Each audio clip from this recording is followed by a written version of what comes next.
Welcome to Lesson 13 of How to Understand Quranic Grammar series.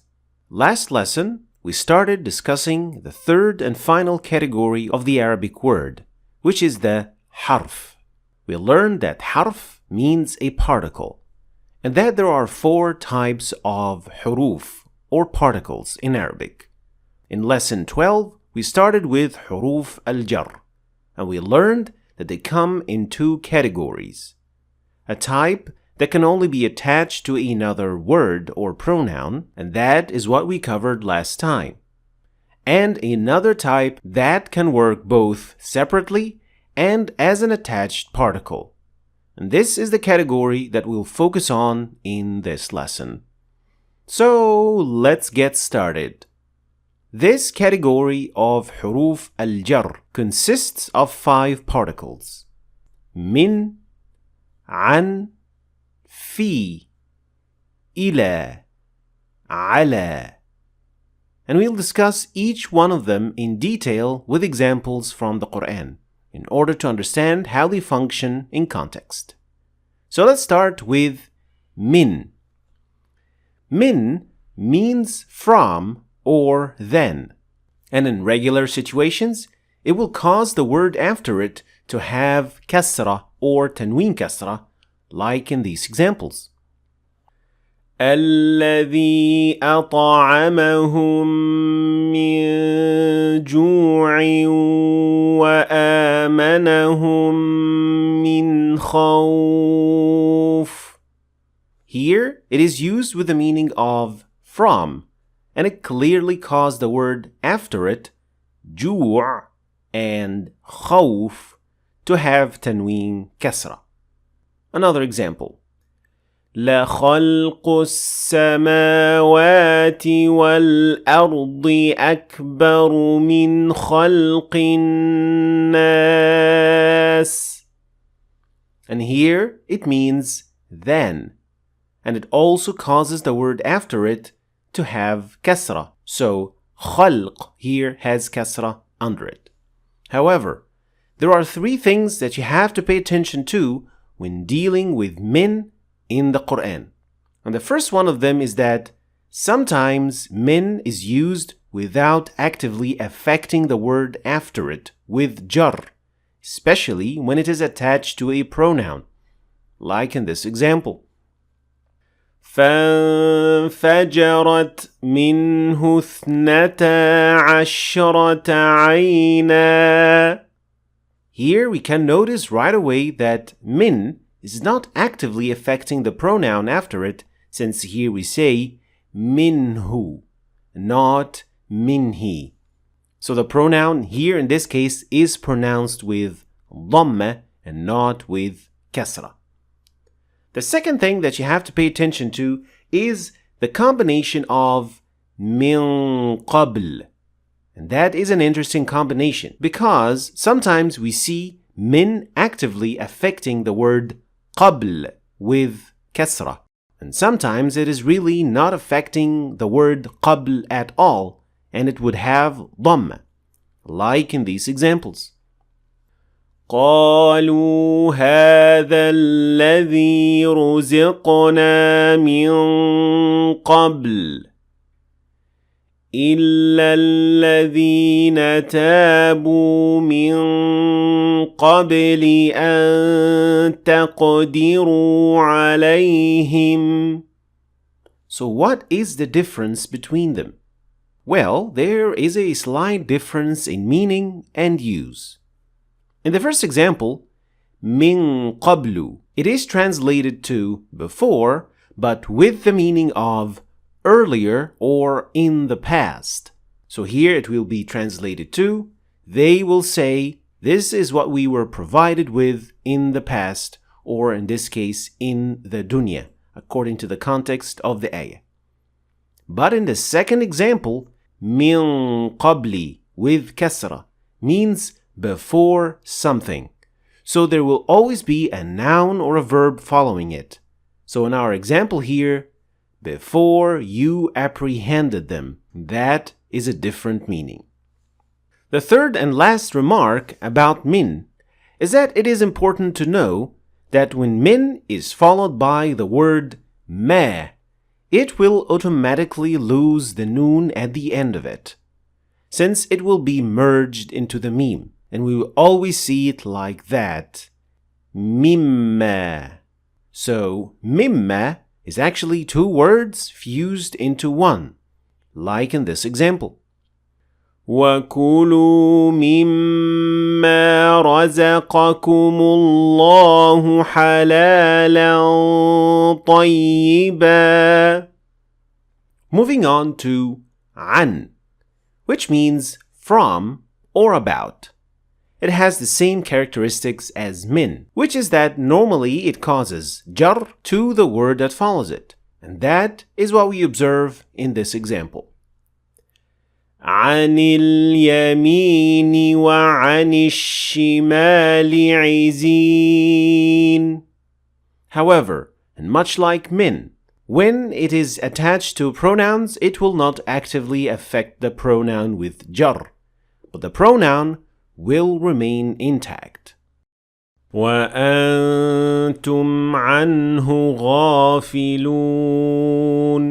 So here we still said عنه with dhamma and not anhi with kasra.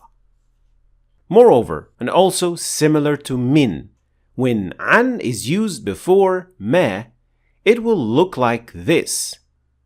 Amma, with the noon at the end of the an completely fused into the mim. وَمَا اللَّهُ بِغَافِلٍ عَمَّا تَعْمَلُونَ. And an easy way to remember the work of an and min is to remember that both of them end with a noon, and they also function in much the same way.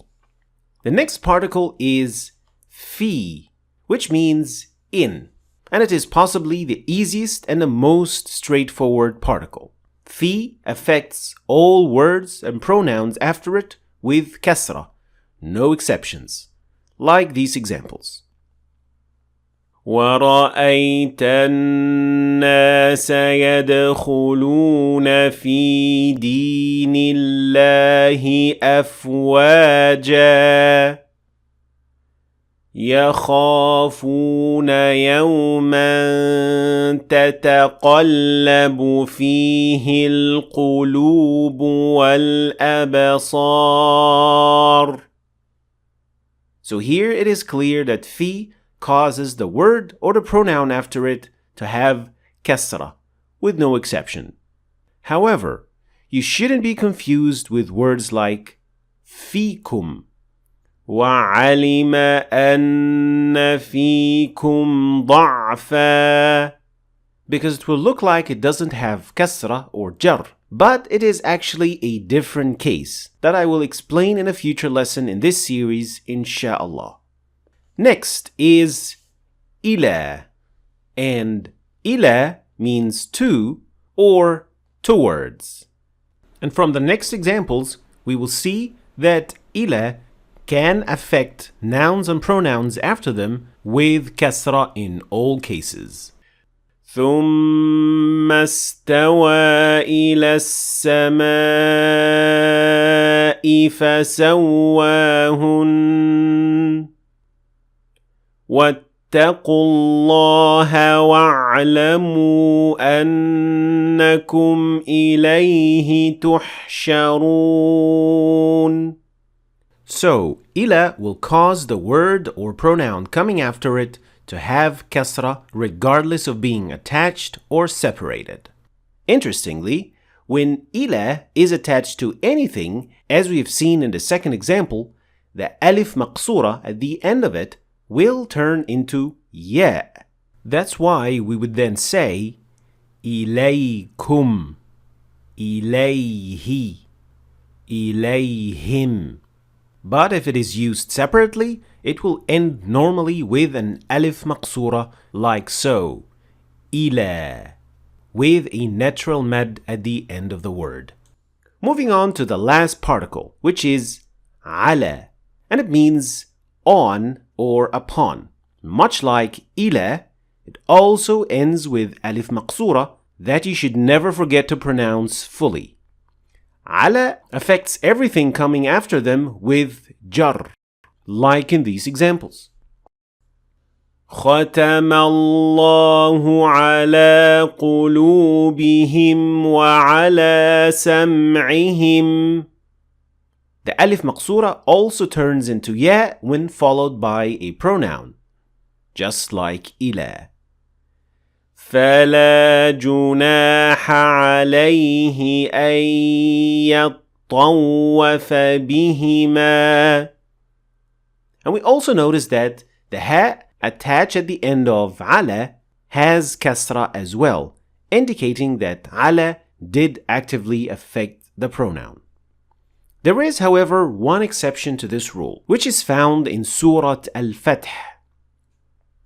وَمَنْ أَوْفَى بِمَا عَاهَدَ عَلَيْهِ اللَّهُ.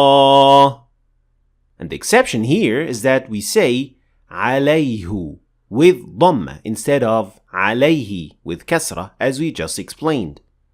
And this is only true for riwayat Hafs an Asim. All the other qira'at, it is read with kasra, alayhi. Finally, when the suffix of the personal pronoun I is added to ila or ala, you will notice that there won't be an extra letter added to the end of the word, but rather the last letter will receive shadda, which is understandable considering the fact that there will be 2 times ya following one another, just like what we see in these examples. ثم قضوا إلي ولا تنظرون والسلام علي يوم ولدت. So in these examples, we see that the personal pronoun appears in the translation, as it is embedded in the word itself. So in a nutshell, the 5 particles of today could be best learned in this order: min, an, fi, ila, ala. The first 2 end with noon, and they also share some characteristics. They affect words after them with jar, but they don't affect pronouns. They lose their noon when they are attached to ma. Fi ends with ya, and it is the most regular one, affecting everything after it with jar with no exceptions. And as for ala and ila, they both end with alif maqsura that turns into ya when they are attached to a pronoun. They always affect everything after them with kasra, except for one case according to Hafs an Asim, which is found in Surah Al-Fath. Thanks for watching. If you want to start your journey to learn the tajweed of the Quran, you can click on this link. And if you want to understand the Quran in Arabic, then you should click on that link. And finally, I hope you've learned something new today, and I will see you next time.